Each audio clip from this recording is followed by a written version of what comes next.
Welcome to part 8 of my 9-day bike trip series, exploring the small towns and agricultural scenery of southwestern Ontario. In this installment, I begin at Wildwood Conservation Area and ride east to Pinehurst Lake Conversation Area, passing through the small community of Drumbo. I woke up at my campsite, packed everything up, and was on the road before 10:30 a.m. As I was leaving the campground, I spotted 2 other cyclists with bikes all loaded up with camping gear. We stopped briefly to chat, and they were heading in the opposite direction as me, heading towards Grand Bend, where I'd come from yesterday. I exited the campground and rode along Line 9, heading in the east direction. When the road intersects with Line 15, it changes to gravel, but I'll only be on it for a short distance. As I approached 115 road, the gravel ended, and I turned right and headed south. The temperature right now is around 25 degrees Celsius, and the forecast predicts it will be fairly cloudy today, so hopefully today will stay cooler than yesterday. When I reached Perth Oxford Rd, I took a left turn and headed east. As the name suggests, this road is the boundary between Perth County and the one which is south of it, Oxford County. I'm finding the roads this morning seem to be particularly quiet, which is making my ride extremely peaceful. This area of the province seems to have no shortage of quiet country paved roads to choose from.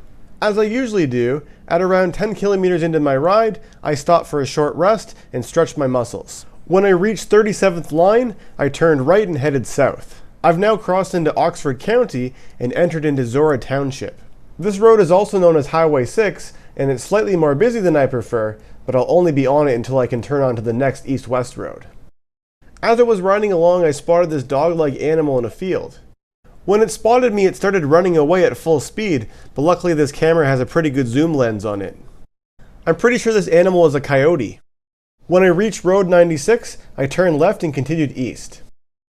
This is another beautifully quiet paved country road. The time is now around noon, but I'm not feeling hungry yet because I ate a fairly late breakfast at my campsite before leaving this morning. Along the route which I've chosen for today, I'll only be passing through one community which has restaurants available, and that's not until fairly close to my destination. Riding on these super quiet country roads is great, but it does mean that the amenities along the way can be quite limited. I always make sure to carry lots of food and water just in case something happens, because I'm pretty much riding in the middle of nowhere. When I reached the 16th line, I turned right and headed south. A few kilometers after making this turn, I suddenly heard a loud hissing sound coming from the back of my bike, and my ride suddenly started to feel very squishy. Unfortunately, my bike has another flat tire, and this time it's not a slow leak. So I removed the inner tube and pumped it up to diagnose the problem. As I had feared, this time the hole in the inner tube corresponded with the damaged spot on the sidewall. Since I've been unsuccessful in my attempts to find a replacement tire over the last 2 days, I'm going to have to do my best to repair the tire and hope it can last me at least another 100 kilometers. I started with a piece of electrical tape to cover the rough fibers on the inside of the tire. I also put one on the outside as well to hopefully stop dirt or sand from getting inside. But the most important thing I did, which I didn't capture on camera, was line the inside of that part of the tire with a strip of rubber which I had from an old inner tube. This meant that when I reassembled my tire using my spare inner tube, that there's now a double thickness of rubber in the area where it needs it. So I pumped the tire back up and it seems to be working so far. There's something you can buy called an emergency tire boot, which is designed for doing this exact type of repair. Unfortunately, I'm not carrying one with me on this trip, but it's definitely something I'll pack with me on my next bike tour. While I was stopped fixing my tire, a pickup truck pulled into the driveway where I was standing. Rather than complaining that I was trespassing, the driver rolled down his window and asked me if there were any tools I needed to borrow to fix my bike. I said no thank you, and he continued down the driveway, but then stopped again and asked me if I'd like anything cold to drink. I know I've been out of the city for 8 days already, but I'm still overwhelmed by the friendliness and generosity of rural Ontarians. Back a few kilometers from where I am now, I made a left turn and I'm now heading east on a road called Oxford Rd 8. After briefly passing through the township of East Zoro-Tavistock, I've now crossed into the township of Blandford-Blenheim. The community I'm passing through here is called Bright, Ontario. I made a right turn onto Baird Street and headed south. My repaired tire still seems to be holding all of its air, but every bump I go over makes me panic a little bit. Although I don't have an emergency tire boot, I've now been wondering if it might have worked better if I had tried to glue an inner tube patch onto the inside of the tire where the rubber is missing. Not only would this have protected the replacement inner tube from the damaged section of the tire, hopefully it would have also strengthened the weak part of the tire and slowed down its deterioration. When I reached Oxford Road 23, I took a left turn and continued east. The small community I'm passing through here is called Windfall. I'm just about to cross over Highway 401 up ahead. This truck stop for the 401 has the first restaurants that I've seen all day. But rather than stopping for lunch here, I'll continue riding into the next small town, which according to my research should have a few restaurant options available. This farm appears to be growing ginseng under a shaded structure, which brings back memories of day 4 of this trip. The time is now 2:15 in the afternoon, and the temperature is 26 degrees Celsius. I'm now entering into Drumbo, which is the largest community I'll be passing through on my route today. After riding around and exploring a bit, I was able to find 2 restaurants, but only one of them is open at this time of day. The place where I ate is called Drumbo Pub, and there's a large gathering of motorcyclists outside of it. Their menu is fairly limited, but I still managed to order something which I've never had before. It's called the Hot Hamburg, and I chose a garden salad as my side. The inside of the pub had a very small town feel. One of the patrons came over and sat with me and basically told me his whole life story. After finishing my meal and enjoying being indoors and out of the heat, I got back on my bike and continued riding east along Oxford Road 29. The entrance to my campground is only another 14 kilometers away. Between here and there I've got a few valleys to ride down into. The water body at the bottom of this one is the Nith River. Even though I'm only about 100 kilometers from Toronto, the area where I'm riding is still very agricultural. I strategically planned my route for this trip so that I'd avoid most of the urban centers and only pass through small communities along the way.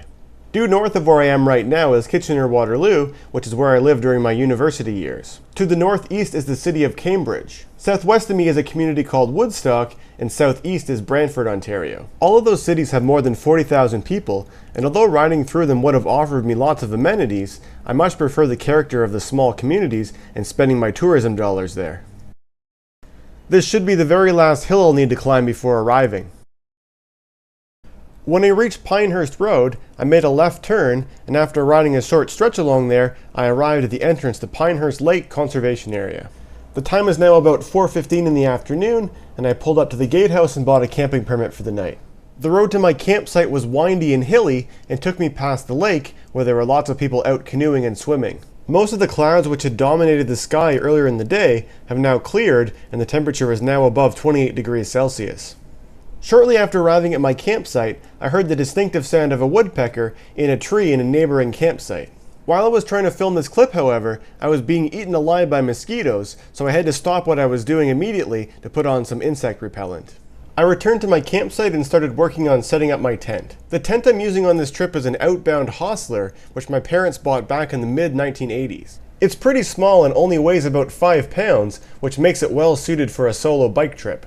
Even though it's more than 30 years old and it's been on a lot of trips over the years, it's been well taken care of and still functions really well. I start by putting down a clear plastic ground sheet. This helps to keep the bottom of the tent clean and also protects it from sharp rocks or sticks. Next, I stretch the tent out on top of it and start assembling the poles. The poles are made out of fiberglass and there are 2 different diameters. I start with the thinner diameter poles and assemble them into an arch at the foot of the tent. Unlike a lot of other tents I've assembled, these poles don't have an elastic cord running through the middle of them, so assembling the tent quickly takes a bit of practice. I then repeat the same procedure for the thicker poles at the other end of the tent. This arch has 9 poles in it, where the smaller one only has 5.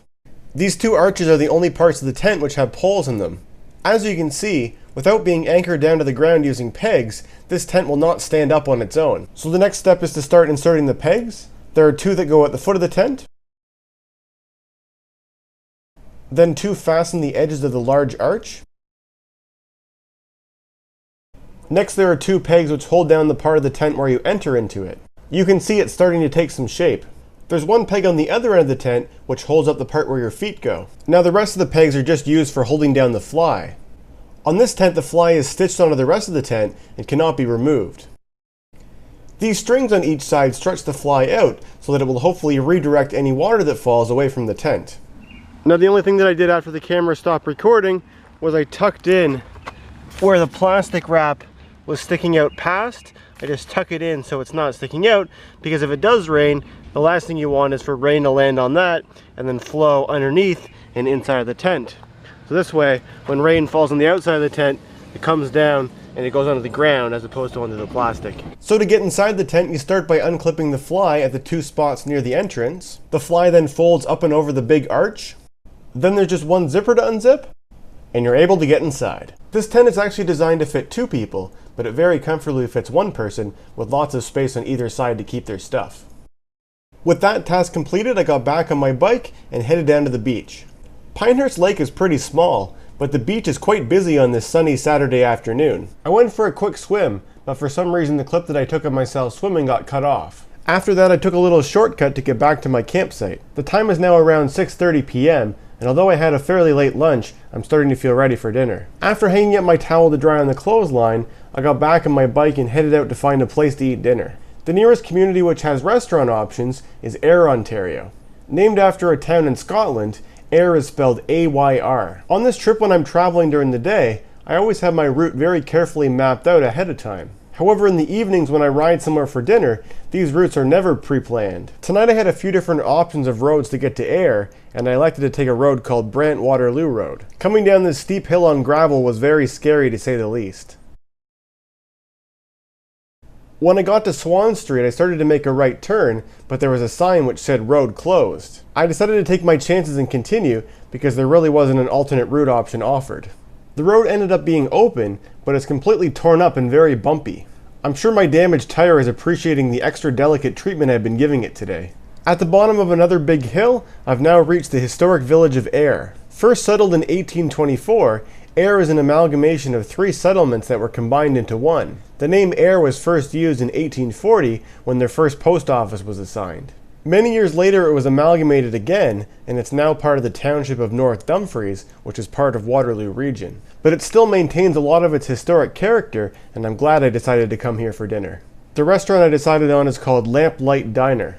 It was a nice atmosphere and I decided to order the chicken quesadilla, which was delicious, and since I had room left, I also got a piece of lemon pie for dessert. While I was eating dinner, I had a chance to review the map and was able to plan a route back to the campsite, which will hopefully bypass the majority of the construction. This took me through a part of Eyre which is anything but historical. The time is now 8 p.m. and the sun is starting to set. The orange glow from the sunset just makes the scenery that much more beautiful. So I took Swan Street in the south direction and it changes names and becomes Eyre Road. When I got to Drumbo Road, I took a left turn and headed east. This part will be a repeat of what I did earlier today, but at least it's nice riding on a paved road. Along this road there's a lavender farm, which not only grows lavender, but it's also a place which hosts weddings and events. When I got to Pinehurst Road, I turned left and headed northeast.